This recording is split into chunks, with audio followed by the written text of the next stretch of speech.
الدين رأس المال فاستمسك به فضياعه من أعظم الخسران. بسم الله الرحمن الرحيم الحمد لله والصلاة والسلام على رسول الله.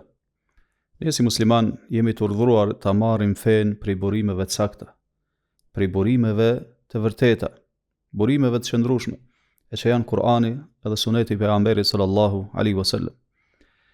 Pra, krahas Kur'anit ne fen e marrim edhe nga Suneti i pejgamberit sallallahu alaihi wasallam. Pra kemi për obligim të besojmë fjalëve të pejgamberit sallallahu alaihi wasallam, të punojmë sipas tyre, të zbatojmë ato në përditshmërinë tonë. E kemi për detyrë që gjykohemi tek fjalët e pejgamberit sallallahu alaihi wasallam dhe të adhurojmë Allahun subhanahu wa taala vetëm sipas sunetit të tij. Pra neve si musliman asesi nuk na lejohet që të hezitojmë apo tregohemi në mëdyrshje se ata pranojnë një sunet sakt nga pejgamberi sallallahu alaihi wasallam apo jo. Kështu na mëson edhe Allahu në Kur'an ku thot: "Wa ma ataakumur rasulu fakhudhuhu wa ma nahakum anhu fantahu." Çfarë do që ju jep juve i dërguari sallallahu alaihi wasallam, ju merreni atë. Wa ma nahakum anhu fantahu. Dhe nga çfarë do që ai ju ndalon, hiqni dorë prej saj. Wattaqullaha inna Allaha shadidul iqab. Ta keni frikë Allahun sepse Allahu është që ndëshkon shumë rrept e ashpër.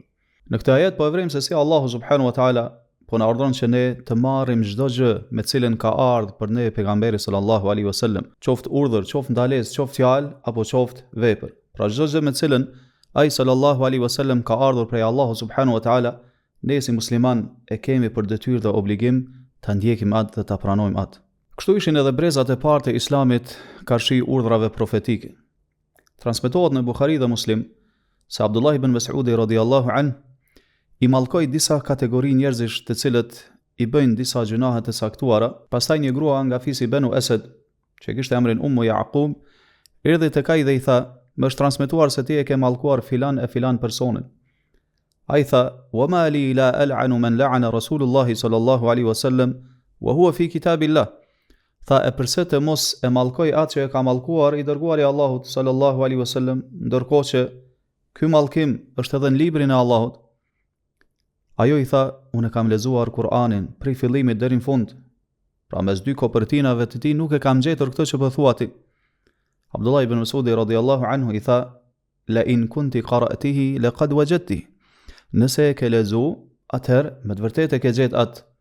A nuk e ke lexuar fjalën e Allahut: "Wa ma ataakumur rasulu fakhudhuhu wa ma nahakum anhu fantahu." Atë që u jep juve i dërguari sallallahu alaihi wasallam, merreni atë dhe nga çfarë do që ai ju ndalon, hiqni dorë prej saj. Ajo tha: "Bela, gjithsesi." Atëherë Abdullah ibn Mas'udi i tha: "Fa innahu qad naha an." Atëherë edhe pejgamberi sallallahu alaihi wasallam pra na ka ndaluar nga gjëra të tilla. Shkaku i gjithë kësaj, arsyeja për gjithë këtë është pasimi i vërtetë i sinqert ndaj pejgamberit sallallahu alaihi wasallam. Pse? Sepse pejgamberi sallallahu alaihi wasallam e fliste vetëm vërtetën. Allahu subhanahu wa taala ka garantuar për një gjë të tillë dhe ka treguar se ai sallallahu alaihi wasallam nuk flet nga vetja vet, mirë po ajo çfarë flet është shpallje që vjen prej Allahu subhanahu wa taala. Allahu thot për të sallallahu alaihi wasallam: "Wa ma yantiqu 'anil hawa."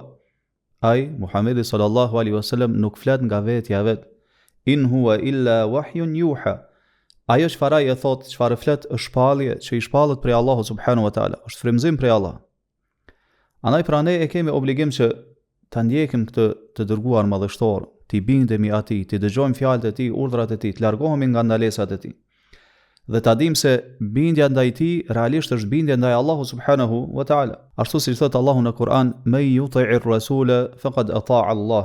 Kurdo që i bindet të dërguarit sallallahu alaihi wasallam, ai është bindur Allahut. Nga Malik ibn Anas rahimahullah përcillet e ka thënë: "Sami'tu ibn Shihab yaqul sallimu lis-sunnah wa la tu'ariduha."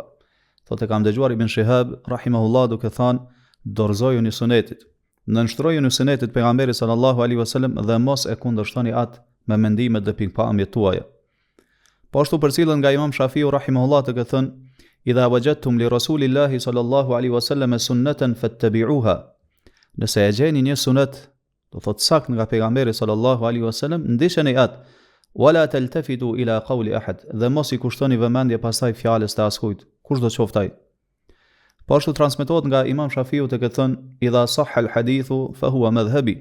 Nëse hadithi është i sakt, gjerë tek pejgamberi sallallahu alaihi wasallam, atëherë ky është madhhabi im.